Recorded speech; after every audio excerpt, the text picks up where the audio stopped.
Ayolimizda eroziya bor. Tekshirishlardan keyin kuydiramiz. Sababi ayolimizda qanday jarayon borligini bilishimiz kerak. Aynan ayollarimiz juda ko'pchilik o'zi tekshiruv bilan kelishadi. Agar kimdir tekshirmagan bo'lsa, bizda mana bunaqa testlarimiz bor. Bu ekspress test deyiladi va aynan shu orqali biz ayolimizda bachadon bo'ynidagi eroziya qanday darajada ekanligini aniqlab beramiz. Mana o'zi testimiz natijasi chiqdi. Bu yerda mana 5 xil holat bor. Bu yerda ayolimizda aynan ikkinchi turi chiqdi mana. Yallig'lanish bor.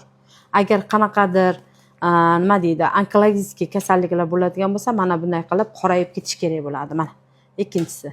Bu bir pasga chiqadigan ishonarli ekspress test hisoblanadi. Sindiak, ya'ni ayolimizda bachadon bo'ynida VPC, onkologik kasalliklarni qo'zg'atadigan, rak kasalliklarini qo'zg'atadigan hujayralar bormi, yo'qmi? Mana shu narsani aniqlab beradi bu.